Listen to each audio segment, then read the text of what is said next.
Story अगले scene से शुरू होती है और हम एक गैरेज का सीन दिखाते हैं। हाजिर और डॉपिंग उसी के अंदर थे। हाजिर उसे बताता है कि जब मैं डेमन लॉर्ड के साथ था तो वहाँ पर मुझे सांस लेने में भी दिक्कत आ रही थी, और अगर मैं वहाँ की सबसे ज्यादा फनीस्ट सीन के बारे में सोचूं तो एक डेमन लॉर्ड है। उसके बाद भी उनने केवल उनकी आधी अधूरी बोतल मुझे दी है, उसके बजाय वो मुझे पूरी भी तो दे सकते थे। पर डॉपिंग ये देखकर गुस्से में उसे वो बोतल लेते हुए कहता है कि ये 6 हेवनली स्पिरिट है। हाजिर कहता है क्या 6? आखिर ये क्या है? क्या तुम्हें इसके बारे में पता है कि इसका टेस्ट अच्छा है या नहीं? पर डॉपिंग गुस्सा करते हुए कहता है क्या तुम्हें सच में 6 हेवनली स्पिरिट अल्कोहल के बारे में कोई भी आइडिया नहीं है? ये इस कल्ट के सबसे ज्यादा ऑनररी मार्शल आर्टिस्ट को ही दिया जाता है, वो इसे पी सकते हैं।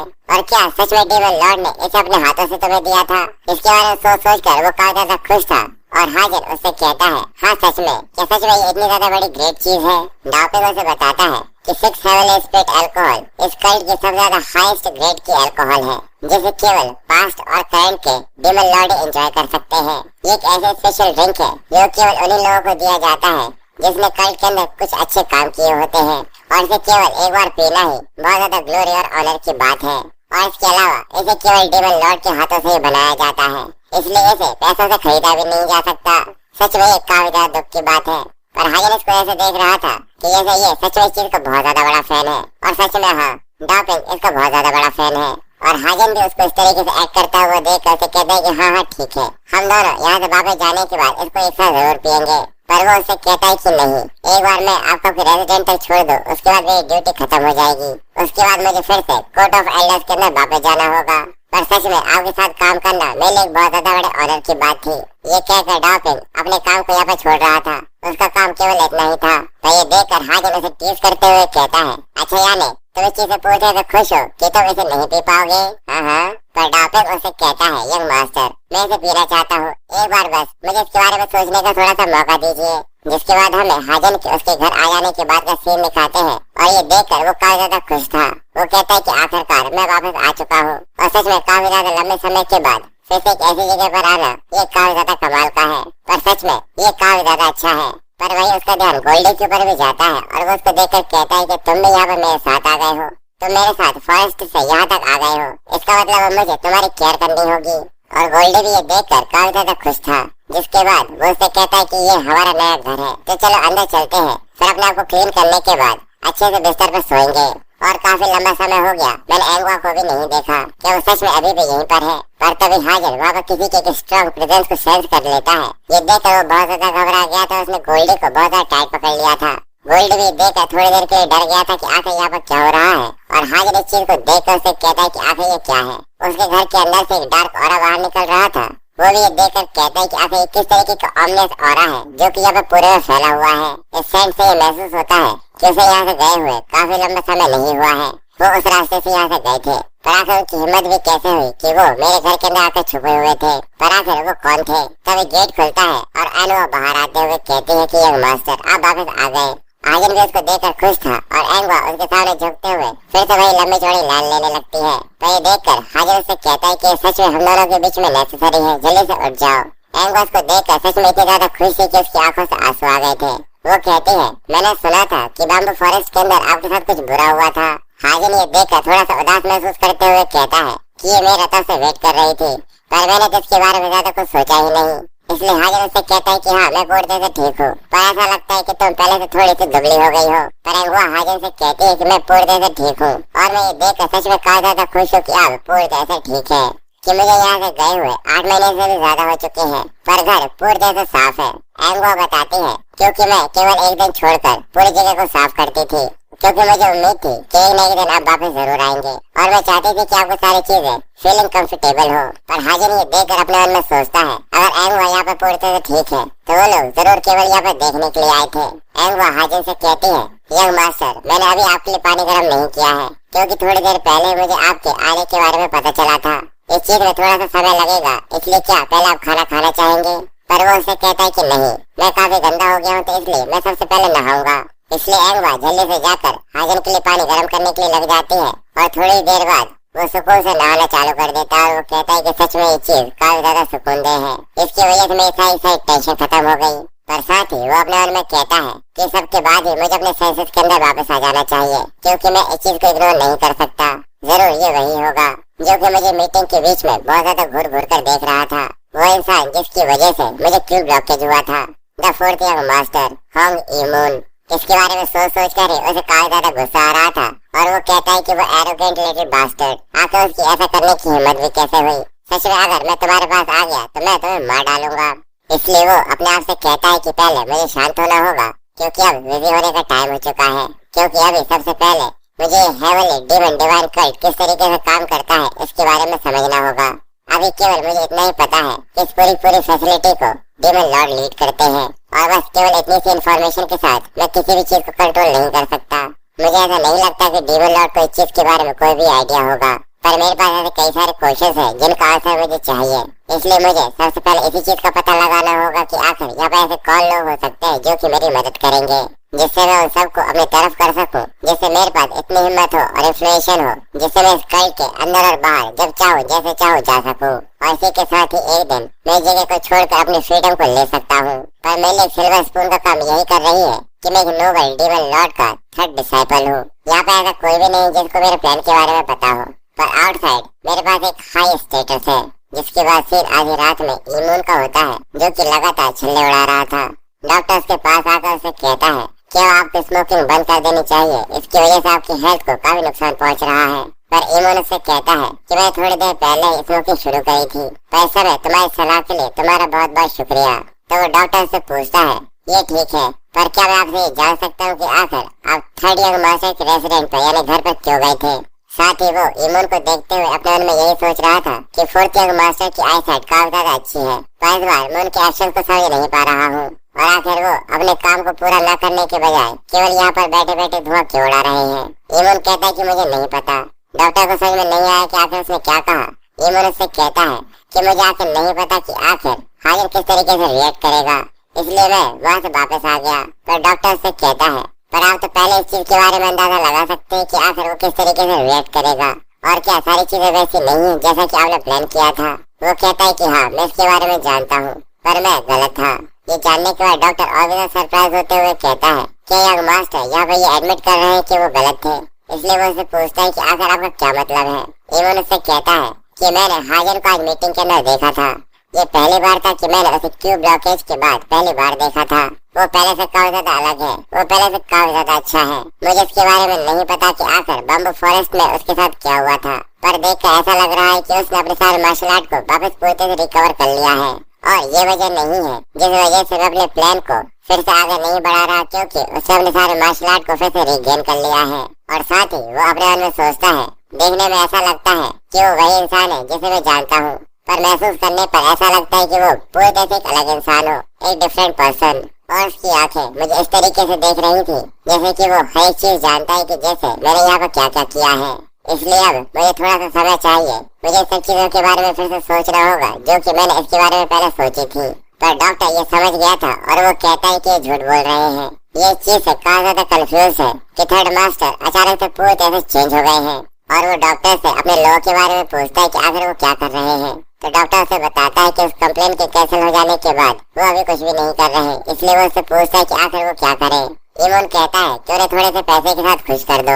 वो लोग पैसे के लिए बहुत ज्यादा ऑब्सेस्ड है, जब तक उन्हें पैसा चल रहा है उन्हें देने दो, क्योंकि अभी हाजन के ऊपर अटैक करने का एक आइडिया ये काफी ज्यादा बुरा है। अभी मुझे बस यही सोचना होगा कि आखिर मुझे आगे क्या करना है। जिसके बाद हमें हाजन के घर का सीन दिखाते हैं, जहाँ पर वो डॉक्टर के ऊपर चिल्लाते हुए कहता है कि आखिर तुम इतने ज्यादा लेट कैसे हो गए। मुझे तो ऐसा लगा था कि मैं यहाँ पर भूख की वजह से ही मारा जाऊंगा। उसके सामने बहुत ज्यादा अच्छा खाना रखा हुआ था, और साथ ही वो बोतल भी जो कि उसे डीमन लॉर्ड से मिली थी। डॉक्टर ये सब देखने के बाद बहुत ज्यादा सरप्राइज होते हुए कहता है कि आखिर ये सब क्या है। तो हाजिर उसके ऊपर चिल्लाते हुए कहता है ये सब एगुआ ने तैयार किया है, इसलिए जल्दी से आओ और यहाँ पर बैठ जाओ।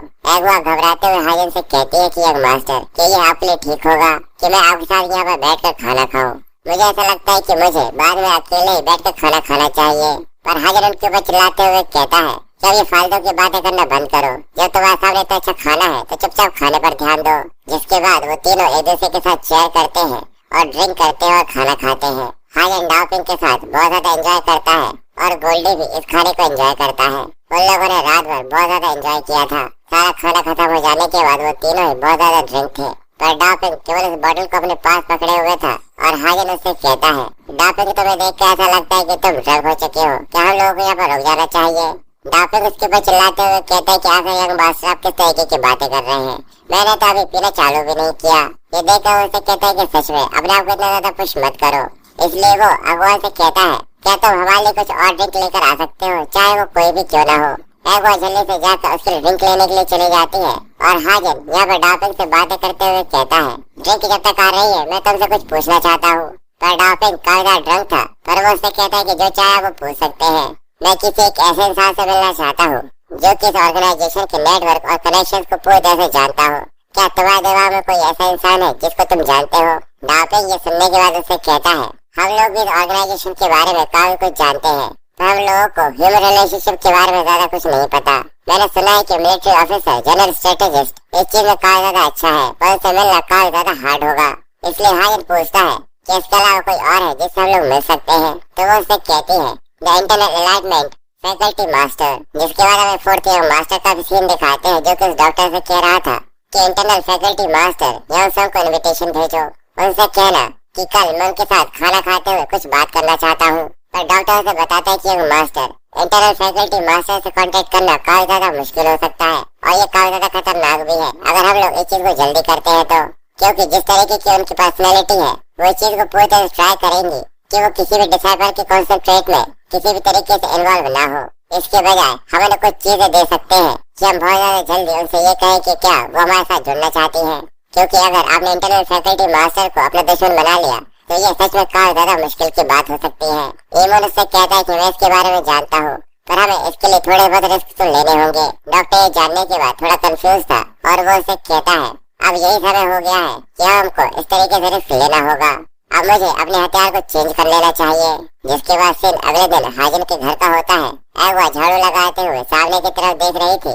हाजिन प्रैक्टिस कर रहा था और वो उसको देखते हुए कहती है कि कल रात इन लोगों ने बहुत ज्यादा ड्रंक किया था। भाई को देखकर इस तरीके से तो लगता नहीं कि जैसे इन लोगों ने बहुत ज्यादा शराब पी हो, पर सच में कल की रात बहुत ज्यादा थका देने वाली थी। और हाजिन जिस तरीके से अपने मार्शल आर्ट की प्रैक्टिस कर रहा था वो सच में काफी ज्यादा कमाल की थी। ये देखने के बाद अगवा बहुत ज्यादा सरप्राइज हो गई थी और वो भी उसकी तारीफ करते हुए कहते कि ये काफी ज्यादा कमाल का है, जैसा कि एक डीमन लॉर्ड के डिसाइपल से उम्मीद की जानी चाहिए। ये कोई और नहीं है।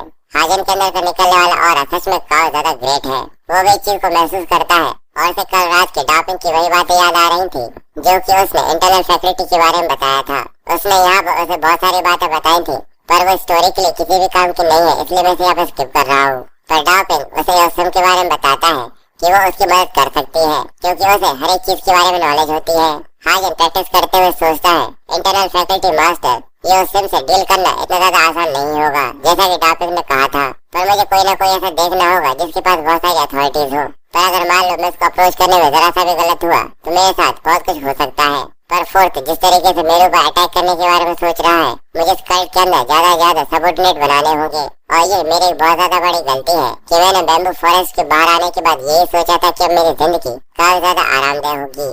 पर अब मैं हेवनली डीमन डिवाइन कल्ट के अंदर हूँ जहाँ पर कई सारे लोग हैं जो कि मेरे गर्दन के पीछे पड़े हैं। इसलिए मुझे जल्दी से जल्दी ऐसे लोगों की जरूरत है जो कि मेरे साइड खड़े हों। और ये कहते हुए हाजिन ने पूरे ग्राउंड की सच में ऐसी तैसी कर दी थी। उसने वहाँ पर तबाही मचा दी थी।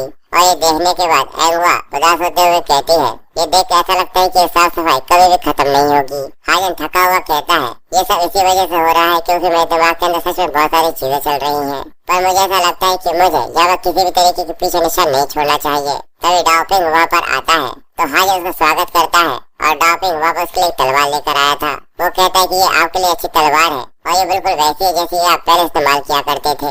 हाजिन इसको देखकर काफी ज्यादा खुश था और जैसे उसका स्विंग लगाता है तो डापिंग ये देखने के बाद काफी सरप्राइज होते हुए कहता है, ये तो केवल एक लाइट स्विंग था। और हाजिन उस तलवार को देखकर काफी खुश होते हुए कहता है कि सच में तुम मेरे लिए काफी अच्छी चीज लेकर आए हो, अब मैं इसे अपने पास रखूंगा। चलो अब मैं चलता हूँ। डापिंग उससे पूछता है, क्या फिर आप कहाँ जा रहे हैं? वो उससे कहता है कि अपना फ्यूचर लिखने के लिए। डापिंग को उसका मतलब समझ में नहीं आता, इसलिए हाजिन उससे कहता है, अगर तुम फ्री हो तो तुम भी मेरे साथ चल सकते हो। जिसके बाद हमें हाई क्लास पवेलियन के स्प्रिंग फ्लावर पवेलियन का सीन दिखाते हैं। ये उसको देखकर उससे कहता है, तो आखिर आप यहाँ पर आ ही गए। योनसम उसको ग्रीट करती है। इमोन उसे अपने साथ ले जाते हुए कहता है कि मेरे साथ आइए, मैंने यहाँ पर काफी ज्यादा अच्छी डिशेस बनवाई है, क्योंकि मुझे इसका आइडिया नहीं है कि आखिर आपको कैसा खाना पसंद है। पर योनसम उसे बताती है कि स्पिरिचुअल फ्लावर पवेलियन उसको मैं ही मैनेज करती हूँ, इसलिए मैं ये जानती हूँ कि आखिर यहाँ का खाना कितना ज्यादा अच्छा है। इमोन कहता अच्छा, मुझे इसके बारे में पता नहीं था कि मैंने यहाँ पर इसके ओनर को ही बुला लिया है, जो कि यहाँ पर होस्ट इंस्टेंट है। जिसके बाद वो दोनों वहाँ पर बैठकर चाय पीते हैं और ये उससे पूछती है कि आखिर क्या वजह जिसकी वजह से आपने मुझे यहाँ पर बुलाया है। पर इमोन उससे कहता है कि ऐसा कोई भी सडन रीजन नहीं है, मैं बस आपको एक बार खाना खिलाना चाहता था, क्योंकि आप इस कल्ट के लिए सच में काफी ज्यादा काम करती हैं। ये सुनकर योनसम उससे कहते हैं कि ये तो कुछ भी नहीं है। इमोन हमें योनसम के बारे में बताता है कि वो एक ऐसी औरत है जो कि एक ऐसे बैटल फील्ड में लड़ाई करती है जिसे डिवाइन कल्ट कहते हैं, और वो चढ़ते हुए इस पोजीशन के ऊपर आ गई है जहाँ पर वो इंटरनल फैकल्टी की मास्टर है। ये बहुत ज्यादा स्ट्रॉन्ग है और उसे अपने खुद के वैल्यू के बारे में काफी ज्यादा अच्छी तरीके से पता है। मुझे यहाँ पर काफी ज्यादा सावधानी के साथ एक्ट करना होगा, क्योंकि जनरल स्ट्रेटेजिस्ट के बाद केवल यही है जिससे मिलना काफी ज्यादा मुश्किल है। अब वो लोग अपने सर्वेंट को बाहर भेजा देते हैं, जिसके बाद इमोन से कहती है कि सभी सर्वेंट्स यहाँ से जा चुके हैं, तो बताइए आखिर सच में क्या रीजन है जिसकी वजह से आप मुझसे मिलना चाहते थे। इमोन उससे कहता है कि मैं आपकी मदद चाहता हूँ, इसलिए प्लीज मेरी मदद कीजिए। ये सुनकर उठ के खड़े होने लगते हैं और कहते कि आपके ड्रिंक के लिए बहुत बहुत शुक्रिया, मैं यहाँ से जा रही हूँ। इमोन उससे पूछता है क्या मेरे रिक्वेस्ट ने आपको अनकंफर्टेबल कर दिया, पर ये उसे बताते हैं कि इस चीज में कोई भी प्रॉब्लम नहीं है, पर मैं कैंडिडेट्स के बीच में किसी भी तरीके की ब्रिज बनना नहीं चाहती। इमोन उससे कहता है कि अगर तुम ऐसा क्यों कह रही हो, तो ये सब उसे बताती है मुझे दूसरे ऑर्गेनाइजेशन के बारे में कुछ भी नहीं पता, पर मैं ऐसा कोई भी एक्शन नहीं लेने वाली, क्योंकि मेरे फैकल्टी मैनेजर इंटरनल अफेयर के ऊपर पूरा ध्यान देती है, और अगर मैं इस चीज को ज्यादा ध्यान न दूं तो पूरा कल्ट पूरी तरह से हिल जाएगा। पर ये देखने के बाद इमोन को इसके ऊपर गुस्सा आता है, क्योंकि भले ही वो इंटरनल फैकल्टी मैनेजमेंट की एक मास्टर है, पर वो बाकी कल्ट की तरह एक ऑर्गेनाइजेशन ही है, इसलिए उसे ये बहुत ज्यादा एरोगेंट लगता है कि वो कैंडिडेट के सामने किस तरीके से बात कर रही है। वो कहता है कि जैसा मुझे लगा था कि ये काफी ज्यादा अनएक्सपेक्टेड होगा, इसलिए वो इमोन से कहता है कि मुझे लगता है कि आप मुझे गलत समझ रही हैं, मैं आपसे कोई भी मदद नहीं चाहता और न ही मैं ये चाहता हूँ कि आप मेरे साथ हो। तो वो उससे कहती है मुझे ऐसा नहीं लगता कि इसमें कोई ज्यादा डिफरेंस है। इमोन उसे समझाने की कोशिश करता है कि ये बहुत ज्यादा अलग है, क्योंकि तुम भी ये जानते हो कि आखिर इंटरनल फैकल्टी कितनी ज्यादा जरूरी है। ये सुनकर ये सब उससे कहते हैं तो तुम भी ये चीज काफी ज्यादा अच्छे तरीके से जानते होगे कि हम लोग किसी भी कैंडिडेट के ऊपर जरा सा भी ध्यान नहीं देते और न ही उस चीज में हेर फेर करते हैं। तो इमोन उसे समझाने की कोशिश करते हुए कहता है पर ये किसी भी कल्ट के नियम के अंदर ऐसा नहीं लिखा, पर एक सब उससे कहती है कि मैं कल्ट के लिए पूरी तरह से लॉयल हूँ, इसलिए मैं ऐसा कुछ भी नहीं करने वाली। पर अब इमोन उसे अपनी तरफ लेने के लिए अपने आखिरी पत्ते को खेलते हुए कहता है मुझे लगता है कि तुम्हें इस बार अपने माइंड को चेंज कर लेना चाहिए। पर एक से वहाँ से जाते हुए कहती है आपके खाने के लिए शुक्रिया, अब मैं जा रही हूँ। पर तभी वो उसे कहता है मैंने सुना था कि तुम्हें ग्रीन टर्टल 4 लीफ क्लोवर चाहिए। ये जानने के बाद ये उत्सव वहीं पर रुक जाती है और वो उससे आगे कहता है ये बहुत ज्यादा रेयर हर्ब है जो कि किसी को भी आसानी से नहीं मिलती, और वो तो कल्ट में भी मिलना काफी ज्यादा मुश्किल है। और मैंने ये भी सुना है कि जहाँ से ज्यादा हर्ब्स आती है, और मैंने तो ये भी सुना है कि जहाँ से सारी हर्ब्स आती है वहाँ पर भी इसे ढूंढना काफी ज्यादा मुश्किल है, पर इस सी के पास इसको देखा गया है। अगर मैं तुम्हें ये दे दूँ तो क्या तुम मेरे लिए काम करोगी? ये उत्सव ये सुनने के बाद उसे कहती है आखिर तुम्हें इसके बारे में कैसे पता? पर इमोन उसे कुछ भी नहीं बताता। ये सुनकर वो उसे कहती है कि सबसे पहले मेरे क्वेश्चन का आंसर दो। पर इमोन उसे फिर से शांत करने के लिए कहता है अगर मैं इसका क्वेश्चन का आंसर ना दूं तो तुम इसका क्या करोगी? पर ये सुनकर वो उससे कहती है ऐसा लग रहा है कि तुम मुझे डराने की कोशिश कर रहे हो। इमोन उससे कहता है आखिर मैं किसी भी तरीके से इंटरनल फैकल्टी मास्टर को कैसे डरा सकता हूँ? पर वो उससे आगे कहता है कि सिचुएशन काफी ज्यादा डिफिकल्ट है, इसलिए मैं उम्मीद करूंगा कि तुम इस चीज को समझोगी। पर अगर कोई किसी को कुछ ऑफर करता है तो वो चाहता है कि सामने वाला उससे काफी ज्यादा अच्छी तरीके से बात करे, और मुझे यकीन है कि ग्रीन टर्टल 4 लीफ क्लोवर ये केस के लिए काफी ज्यादा अच्छा एक्सप्लेनेशन है। तुम्हें क्या लगता है? ये उत्सव ये सुनने के बाद थोड़ी देर के लिए वापस शांत हो जाती है, जिसके बाद वो आगे आने लगती है। इमोन ये समझ गया था कि अब वो उसके जाल में फंसने वाली है, इसलिए ये उत्सव उससे कहती है मैं आखिरकार ये सुन ही सकती हूँ कि आखिर आप यहाँ पर क्या कहना चाहते हैं, तो बताइए आखिर क्या बात है? इमोन ये सुनकर उससे कहते हैं कि ज्यादा कुछ नहीं, कि आप मेरे ऊपर थोड़ा सा फेवर कर दें। मैं बस ये चाहता हूँ कि आप एक सर्वेंट एक सीक्रेट ऑर्डर दें, और शायद मुझे लगता है कि आपको इसके बारे में पता होगा। उस सर्वेंट का नाम इग्वाना है। ये जानने के बाद यूक्सुम बहुत ज्यादा शॉक हो जाती है, क्योंकि वो काफी अच्छे तरीके से जानती है कि ये सर्वेंट थर्ड यंग मास्टर के घर पर काम करती है। इसलिए वो उससे आगे कहता है, इसलिए बस मेरा इतना काम कर दो कि थर्ड लॉर्ड जो कि 3 महीने तक वहाँ पर करता है, उसकी सारी रिपोर्ट आकर हमें दे दे। हर दिन के लिए वो इतना काम तो कर ही सकती है। ये सुनकर वो घबराते हुए उससे पूछती है, आखिर तुम्हारे दिमाग में क्या चल रहा है?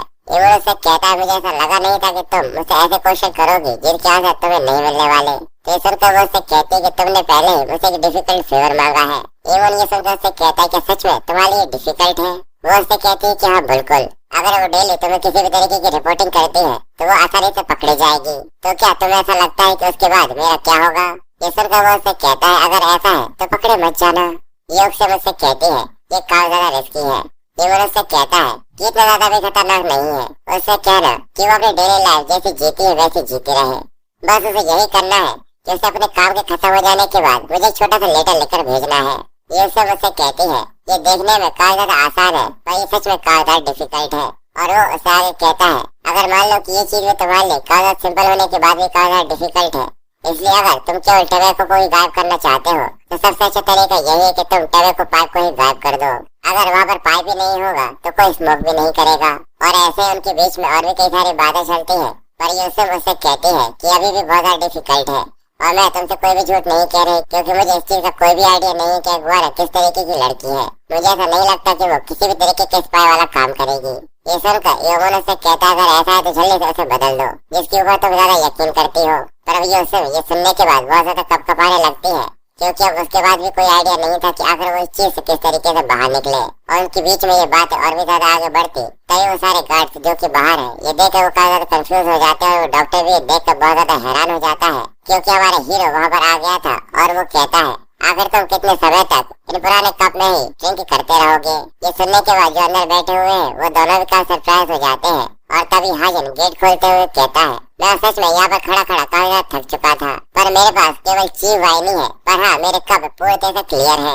ये देखकर यूसुफ बहुत ज्यादा सरप्राइज हो जाती है और इमोन भी उसको देखकर काफी ज्यादा गुस्से में आ गया था। इसलिए वो यूसुफ से कहता है, क्या अभी भी तुम गंदे ओल्ड कप के अंदर ही ड्रिंक करने वाली हो या फिर तुम मेरे साथ ड्रिंक करने चलोगी? इमोन ये देखकर बहुत ज्यादा सरप्राइज था और वो भी इसकी वजह से काफी ज्यादा गुस्से के साथ कप कपाते हुए कहता है, क्या आखिर ये यहाँ पर क्या कर रहा है? हाजन कहता है कि मैं यही सोच रहा था कि आखिर मैं तुम्हें कहाँ पर देखूं, पर देखो तुम यहाँ पर मिले। इमोन उसे उसी लंबी चौड़ी लिस्ट के साथ ग्रीट करती है, पर हाजन उससे कहता है कि तुम्हें मेरे साथ इतने ज्यादा फॉर्मल होने की जरूरत नहीं है। इमोन उससे कहता है कि आखिर तुम यहाँ पर क्या कर रहे हो? इसलिए वो अपने डॉक्टर के ऊपर चिल्लाते हुए कहता है, क्या तुम्हें पता नहीं कि मैं यहाँ पे एक खास गेस्ट के साथ बात कर रहा हूँ? इसलिए मैंने तुमसे कहा था कि किसी को भी अंदर मत आने देना। पर हाजन उससे कहता है कि मैं यहाँ पर फैकल्टी मास्टर से मिलने के लिए आया हूँ, इसलिए क्यों ना तुम थोड़े से शांत हो जाओ। इमोन उसके ऊपर चिल्लाते हुए कहता है, क्या आखिर तुम यहाँ पर क्या कर रहे हो थर्ड ब्रदर? फैकल्टी मास्टर अभी मेरे साथ बात कर रही है, तो क्या तुम्हें ऐसा नहीं लगता कि एक्सट्रीमली रूड है कि तुम अचानक से यहाँ पर अंदर आ गए? पर हाजन उसे पूरी तरह से इग्नोर करते हुए यूक्सुम से बात करते हुए कहता है कि फैकल्टी मास्टर, आखिर आपका क्या ख्याल है कि आप सेकंड राउंड के साथ मेरे साथ ज्वाइन करें? ये देखने के बाद इमोन पूरी तरह शॉक होते हुए कहता है कि इसने अभी मुझे पूरी तरह से इग्नोर कर दिया। इस चीज की वजह से वो काफी ज्यादा गुस्से में उससे चिल्लाता है, पर इमोन भी उससे माफी मांगते हुए कहती है कि प्लीज मुझे माफ कर दीजिएगा, पर मैं अभी फोर्थ ईयर मास्टर के इनविटेशन पर यहाँ पर आई हुई हूँ। जब तक ये मीटिंग खत्म नहीं हो जाती मैं आपके साथ नहीं जा सकती। ये सुनकर हाजन उससे कहता है, इसलिए तो मैंने ये कहा कि सेकंड राउंड के लिए मुझे ज्वाइन करिएगा, यानी इस मीटिंग के खत्म हो जाने के बाद। यूक्सुम ये सुनने के बाद सरप्राइज होते हुए कहती है, कि आखिर अब इसके दिमाग में क्या चल रहा है? हाजन उससे कहता है कि मुझे पता है कि आखिर तुम यहाँ पर क्यों हो, क्योंकि मैं जानता हूँ कि तुम्हें ग्रीन टर्टल 4 लीफ क्लोवर चाहिए। ये देखने के बाद वो सभी बहुत ज्यादा शॉक हो जाते हैं और हाजन आगे कहता है कि यूजुअली यहाँ पर 2 रीजन होते हैं जिसकी वजह से किसी को ग्रीन टर्टल 4 लीफ क्लोवर चाहिए होती है। पहला रीजन जिसके अंदर यंग और यंग क्यूब पूरी तरह से नेसेसरली डिस्प्लेड हो जाती है, रिड्यूस हो जाती है, और दूसरा जब 9 यन मेरिडियंस पूरी तरह से फेल हो जाती हैं। पर दोनों सिचुएशन के अंदर बाकी दूसरी हॉर्स भी है जिसमें ग्रीन टर्टल 4 लीफ क्लोवर की जरूरत न पड़े, उसके बाद भी चीज को पूरी तरह से रिसॉल्व किया जा सकता है, यानी इस चीज से निपटा जा सकता है। पर यहाँ पर ऐसा कोई भी तरीका नहीं है जिस चीज में तुम्हें इसके बारे में कोई भी आइडिया हो। इसी वजह से मुझे ऐसा नहीं लगता कि तुम्हें ग्रीन टर्टल 4 लीफ क्लोवर की जरूरत पड़ने वाली है। पर सब के बारे में वो इंसान काफी अच्छी तरीके से जानता है जो कि क्यूब ब्लॉकेज में यन कल्टीवेशन को ट्राई कर रहा हो। ये जानने के बाद यूसुफ काफी ज्यादा सरप्राइज थी जिसके बाद वो वहीं पर बैठकर इसी के बारे में आगे बोलते हुए कहता है, मुझे इस चीज का जरा सा भी आइडिया नहीं है कि आखिर वो पेशेंट किस स्टेट में है, पर इसके बाद भी वो मौत के काफी ज्यादा करीब होगा, पर फिर भी तुम्हें वहाँ पर ग्रीन टर्टल 4 क्लीव ग्लोवर की जरूरत नहीं पड़ने वाली। और अगर मैं सच बताऊं तो ये चीज और भी ज्यादा खतरनाक होगी अगर तुम इस्तेमाल करते हो, क्योंकि उसके अंदर बहुत ज्यादा यंग क्यू होगा इंस्टेंट ऑफ वो यंग क्यू को रिफ्रेश करेगा। और मुझे पता है कि तुम इसकी वजह से काफी ज्यादा सीरियस हो, क्योंकि तुम अपने पेशेंट को लेकर काफी ज्यादा टेंशन में हो, पर अगर मैं तुम्हें बताऊं तो इसकी बजाय तुम अपने बैकयार्ड से भी कुछ हर्ब से उसको बचा सकते हो। पर यूसुम ये देखकर काफी सरप्राइज होते हुए अपने मन में कहती है कि आखिर ये इतना ज्यादा काइंड क्यों है, ये इंसान जो कि मेरी नजरों के सामने है, क्या वही वो थर्ड यंग लॉर्ड है जिसको मैं जानती हूँ।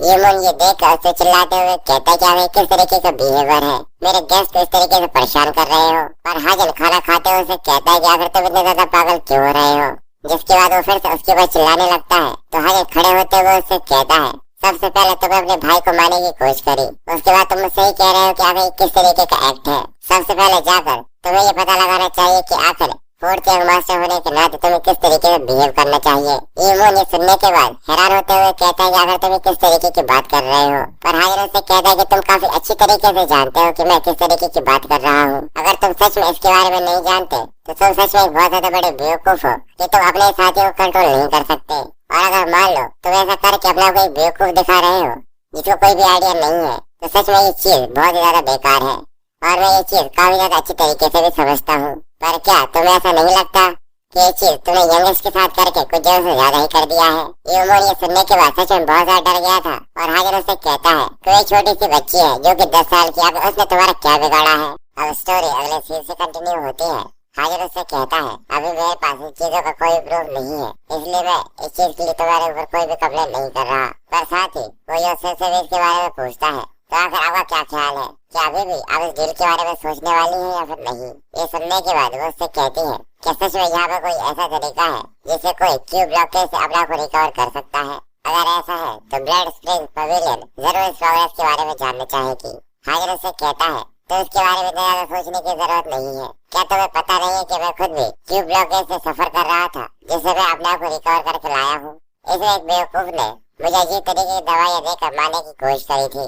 ईमोन ये सुनने के बाद चिल्लाते हुए कहता है कि फैकल्टी मास्टर, क्या अभी भी यहाँ पे इसकी बेवकूफ वाली बातें सुनने वाली है। पर यूसुफ को ऐसा लगता है कि ये डील पूरी तरह से ठीक है तो मुझे इस तरीके के बेवकूफ इंसान के साथ यहाँ पर नहीं रुकना चाहिए।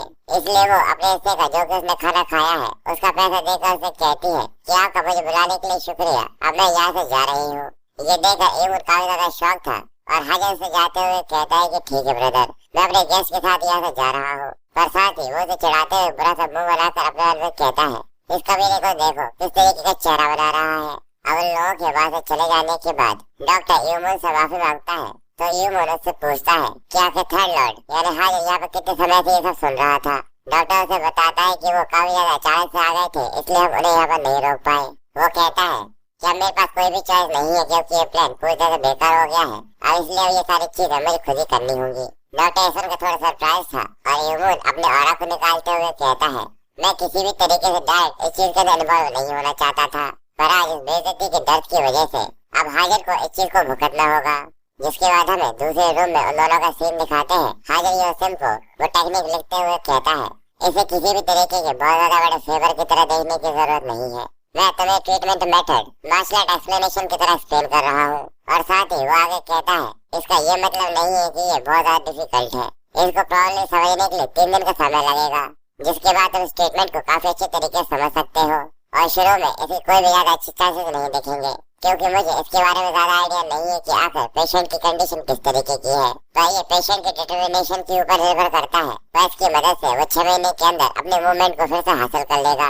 ये सब उससे पूछते हैं कि आखिर इसका क्या मतलब है। तो हाजन कहता है कि ये उसके एफर्ट और डिटरमिनेशन के ऊपर है कि आखिर पेशेंट कितना ज्यादा इस चीज के लिए सीरियस है। अगर पेशेंट की कंडीशन ज्यादा खराब नहीं है और वो काफी ज्यादा टैलेंटेड है तो मुझे ऐसा लगता है कि इसकी मदद से वो केवल 6 महीने के बाद ही बिना किसी डिस्कम्फर्ट के आसानी से इधर घूम सकता है। ये सब में सुनने के बाद काफी सरप्राइज थी क्योंकि 6 महीने कोई छोटा समय नहीं होता। तो उसके बाद कोई और ऑप्शन भी नहीं है क्योंकि ब्लड स्प्रेड पवेलियन फिजिकली इसका कोई भी ट्रीटमेंट नहीं कर सकती थी।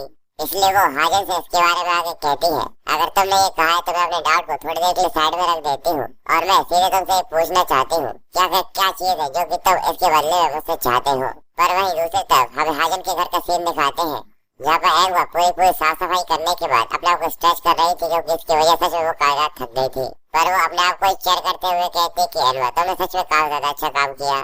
तभी गेट पर नॉक होती है और ऐसा लगता है कि हाजन यहाँ पर है, इसलिए वो जल्दी से भागकर उसे कहती कि मैं आ रही हूँ। पर जैसे ही वो गेट खोलती है तो उसके सामने कोई और था।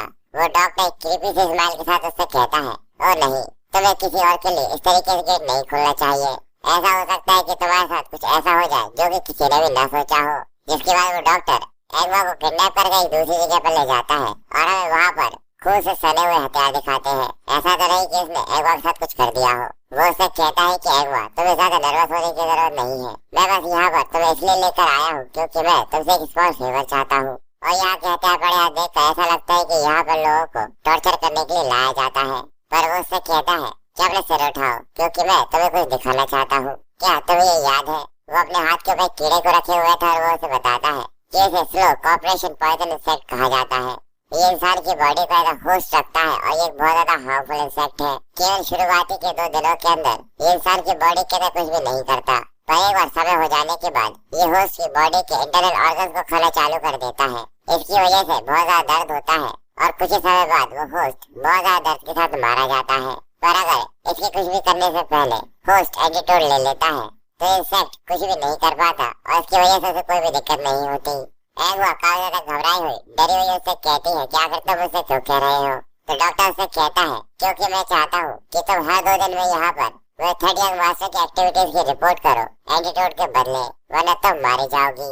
और हाँ, ये भी याद रखना कि इसके बारे में किसी को पता न चल जाए। क्या तुम ये समझ गई? एग्वा बहुत ज्यादा घबराई हुई थी और वो उससे कुछ कहती तभी वो उसके बाल पकड़ लेता है और वो उससे कहता है तुम्हें ज्यादा घबराने की जरूरत नहीं है, पर सच में एक कीड़ा बहुत ज्यादा खतरनाक और बहुत ज्यादा क्रीपी सा लग रहा है।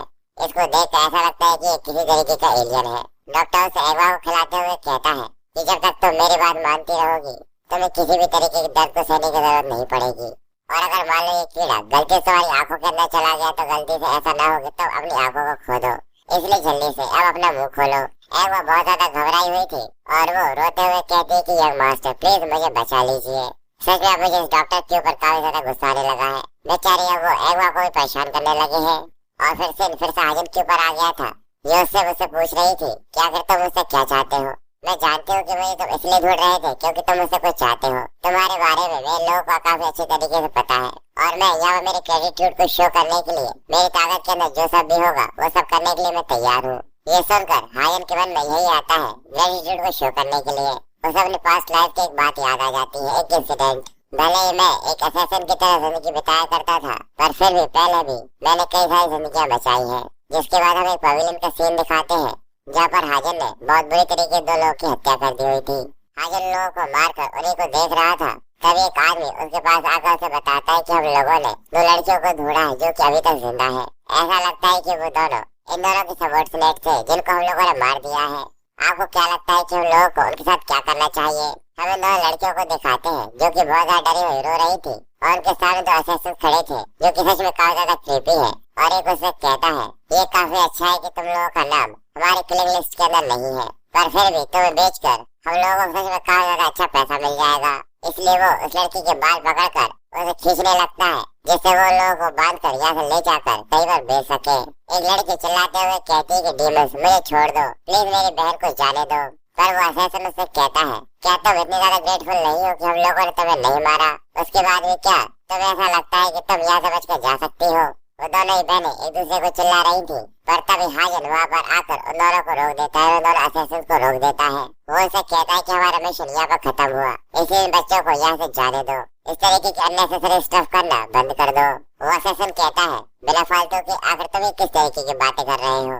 तुम ये जानते भी हो कि आखिर हम इन्हें अगर बेचेंगे तो हमें इससे कितना ज्यादा पैसा मिलेगा? वो मिशन खत्म हो गया जो कि तुम्हारा था, क्योंकि तुमने उन लोगों को मार दिया है जिनको मारना जरूरी है।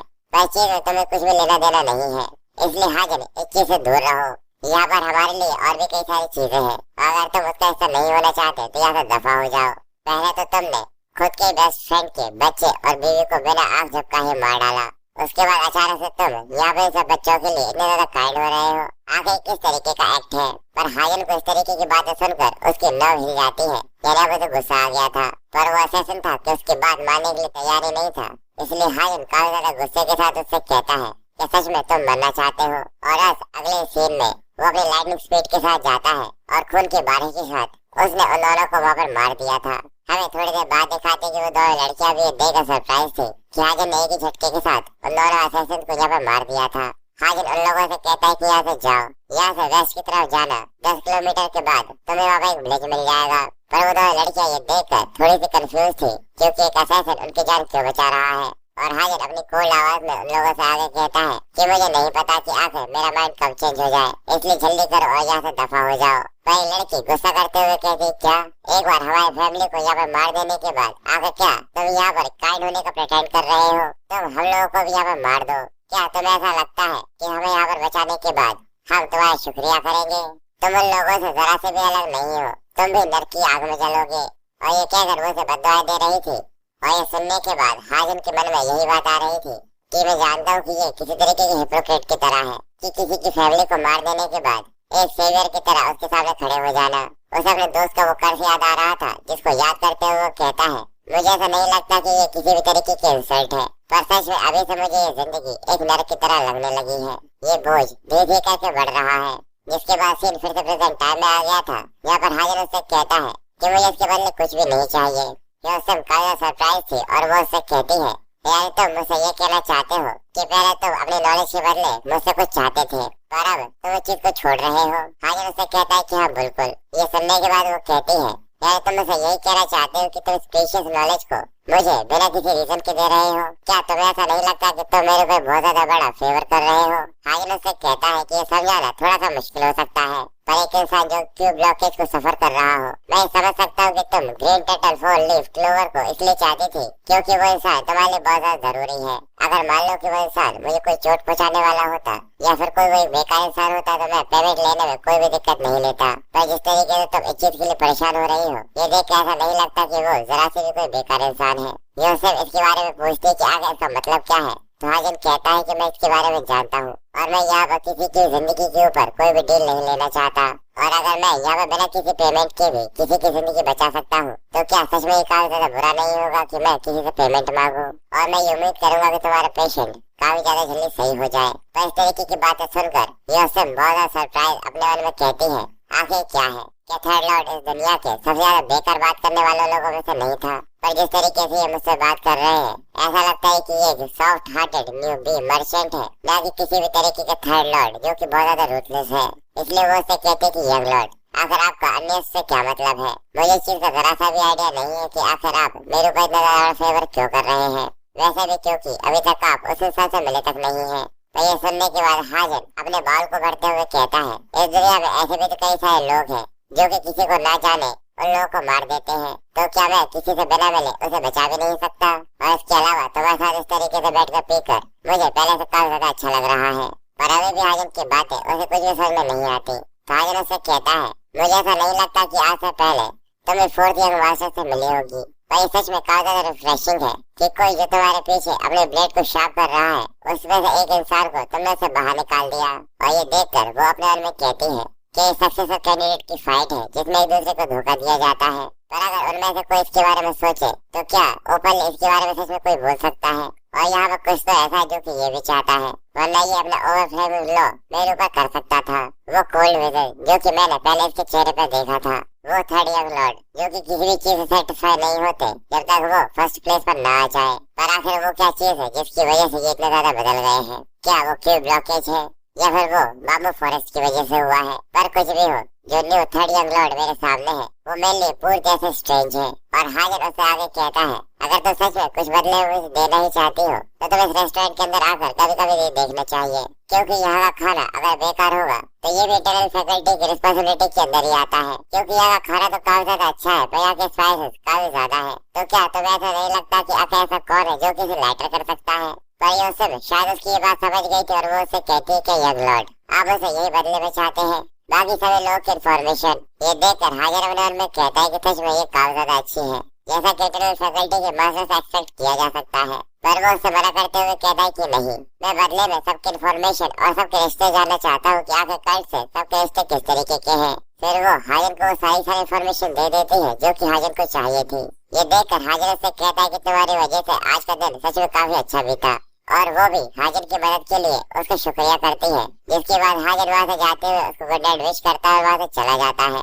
यूसुफ का आदमी उससे कहता है कि फैकल्टी मास्टर, ये इन्फॉर्मेशन हमने इनको दी है, अगर मान लो वो किसी और के हाथों में गलती से चली जाती है तो इसकी वजह से हम लोग काफी ज्यादा बड़े खतरे में आ सकते हैं। पर फैकल्टी मास्टर से कहते हैं कि तुम्हें सबकी चिंता करने की जरूरत नहीं है, क्योंकि मैंने इसके बारे में सोच लिया था। पर इसके बदले जो मुझे मिला है वो सबसे बहुत ज्यादा वैल्यूएबल है, तो फिर तो इसके बदले हम लोग इतना रिस्क तो ले ही सकते हैं। और फैकल्टी मास्टर सामने की तरफ हाजिर को देखते हुए अपने मन में कहती है, आज से पहले मुझे ऐसा ही लगा था कि मैं कल्ट के सारे मेजर फिगर्स को जानती हूँ, पर आज किसी के साथ मिलने के बाद मेरा वो सारा का सारा कॉन्फिडेंस चकनाचूर हो गया। और वो यहाँ पर हमारे हीरो हाजिर के बारे में ही बात कर रही है, और वो यही जानना चाहती थी कि आखिर हाजिर का नेक्स्ट मूव क्या होगा। इसलिए वो अपने आदमी से कहती है, अगर यहाँ पर हाजिर के साथ कुछ भी होता है तो उसकी रिपोर्ट मुझे जरूर करना। वो उससे कहता है ठीक है। जिसके बाद हमें अगले दिन सुबह का सीन दिखाते हैं। हाजिर जो इन्फॉर्मेशन लेकर आया था उसी को पढ़ते हुए कहता है, ये डॉक्यूमेंट जो कि मैं यूसुफ से लेकर आया हूँ, इसके अंदर कल्ट के सभी मेजर फिगर्स की डिटेल्स है और सबके सीक्रेट्स है। हाँ, मैं यहाँ पर उसी इन्फॉर्मेशन की बात कर रहा हूँ जो कि सबके लिए पूरी तरह से कैद होती है, जो कि किसी को भी नहीं बताई जाती। पर अगर इनमें से आधी भी सच होती है तो सच में ये काफी ज्यादा इंटरेस्टिंग है। और ऊपर से देखने में ऐसा लगता है कि ऑर्गेनाइजेशन का स्ट्रक्चर पूरी तरह से फर्टिलिटी है, और ऐसा लगता है कि सभी डेविल लॉर्ड के ऑर्डर के लिए पूरी तरह से लॉयल है। पर यूसुफ की इन्फॉर्मेशन जिस तरीके की है उसमें ये लिखा है कि ऐसा कुछ भी नहीं है। उसने यहाँ पर हर एक चीज के रिकॉर्ड को रखा हुआ है कि आखिर कल्ट के अंदर किस तरीके की फाइटें हुई है और किस तरीके से सब लोग स्ट्रगल करते हैं। इसके अंदर सभी एलाइज और सभी बिट्रेयल के बारे में भी लिखा हुआ है, और किसी भी डिसाइबल को किसी भी तरीके के एक्सपेंशन की जरूरत नहीं पड़ती, और न ही हम लोगों को इंडिपेंडेंस के लिए किसी भी तरीके की स्ट्रगल करना पड़ता है। और इस डिवाइन कल्ट के सिस्टम के साथ अथॉरिटीज भी मिलती हैं। सच में यहाँ के लोग बहुत ज्यादा कॉम्प्लेक्स जिंदगी जीते हैं। वही उसका ध्यान बेजर्क डेविल स्क्वाड लीडर के ऊपर भी जाता है। ये देखकर वो कहता है कि ये काफी ज्यादा इंटरेस्टिंग है। मुझे लगता है कि मुझे इसके बारे में और ज्यादा पढ़ना चाहिए। तब उसे पीछे एक की आवाज आती है कि खाना तैयार है। वो भी कहता है कि इतना समय हो गया। जिसके बाद वो अच्छे से खाना खाता है और हाजिर उसे कहता है, ऐसा लगता है कि इसका टेस्ट थोड़ा सा बेटर है। वो उसे कहती है कि हाँ बिल्कुल, क्योंकि इंग्रेडिएंट्स पहले से बेटर है जैसा कि आपने रिक्वेस्ट किया था। हाजिर भी जाने के बाद खुश होता है और उसे खाते हुए यूसुफ के स्टाइल के बारे में याद आ रहा था कि सच में उसका स्टाइल काफी ज्यादा फनी था, यानी हेयर स्टाइल उसका काफी ज्यादा फनी था। गोल्डी के बारे में उससे कहती है, मिस्टर फॉक्स खाना खा लीजिए। तो वो उससे कहता है कि मिस्टर फॉक्स, क्या तुम इसे ये कहती हो? एक बार कहती है कि इसको यहाँ पर आए हुए काफी लंबा समय हो गया, पर अभी तक आपने इसको कोई भी नाम नहीं दिया है। हाजिर भी उससे कहता है कि ये बिल्कुल सही है, हम लोग काफी लंबे समय से साथ हैं, पर अभी तक मैंने इसको कोई भी नाम नहीं दिया। इसलिए वो अगवाना से इसके बारे में पूछता है कि तुम कोई नाम सजेस्ट कर सकती हो। ये देख अगवाना से कहती है कि सच में मैं एक ओपिनियन दूं। फिर वो गोल्डी के बड़े बड़े कानों को देखकर उसे कहती है कि इसका नाम बिग ईयर रख सकते हैं, या फिर उसकी लंबी सी पूंछ को देखकर उसे कहती है कि इसका नाम बिग टेल रख सकते हैं। पर ये दोनों ही नाम हाजिर को बड़े अजीब अजीब से लगते हैं। अगवाना बड़ा क्यूट सा चेहरा बनाते हुए कहती है कि भाई ये दोनों ही नाम बहुत ज्यादा क्यूट है। पर हाजिर उसे कहता है कि दोनों में से कोई सा भी नाम मैं नहीं रखने वाला। और गोल्डी को भी ये नाम बिल्कुल पसंद नहीं आ रहे थे। और हाजिर थोड़ी देर सोचने के बाद उसे कहता है कि इसका कलर गोल्डन कलर का है, इसके लिए इसका नाम मैं इसका गोल्डी रखूंगा। पर हाजिर उसका कलर देखते हुए कहता है कि इसका कलर गोल्डन है, इसलिए मैं इसका नाम गोल्डी रखूंगा। अगवाना कहती है कि मास्टर, ये तो सभी नामों से पूरी तरह डिफरेंट है जो कि मैंने आपको सजेस्ट करे थे, क्योंकि वो दोनों ही नाम बहुत ज्यादा बेकार थे। और ये गोल्डी काफी ज्यादा अच्छा नाम है क्योंकि ये उसके गोल्डन कलर से मिलता है। और फॉक्स को भी ये नाम काफी ज्यादा पसंद आता है क्योंकि उसके चेहरे के ऊपर ये सुनने के बाद रौनक आ गई थी। हाजिर उससे कहता है कि सच में तुम्हें ये नाम काफी ज्यादा पसंद आया। जिसके बाद वो हंसते हुए कहता है, देखा मैं एक नेवी जीनियस हूँ। जिसके बाद वो गोल्डी के साथ वहाँ से जाते हुए कहता है कि हाँ, आज रात मैं यहाँ पर वापस नहीं आने वाला, इसलिए तुम अकेले ही खाना खा सकती हो। ये सुनकर वो उससे कहती है कि ठीक है, और साथ ही वो वहाँ से जाते हुए कहता है कि चीज के बारे में याद रखना कि अपने खाने को स्किप मत कर देना। और हाजिर के वहाँ से चले जाने के बाद जिसके बाद सीन ट्रेनिंग ग्राउंड का होता है जहाँ पर डॉपिंग अपने ऑरा को बाहर निकालते हुए वहाँ पर ट्रेनिंग कर रहा था। और वो हाजिर की मार्शल आर्ट के बारे में सोच रहा था कि वो पूरी तरह से डिफरेंट है, तो उसका ऑरा भी काफी ज्यादा कमाल का है और वो एक बीम की तरह स्ट्राइक करता है, जिसकी वजह से सामने की चट्टान पूरी तरह से चकनाचूर हो जाती है। उसके बाद बहुत ज्यादा बड़ा क्रैक आ गया था। पर वो ये देखकर भी काफी ज्यादा खुश नहीं था और वो अपने मन में कहता है कि उनकी स्ट्रेंथ पूरी तरह से अचानक से बदल चुकी है।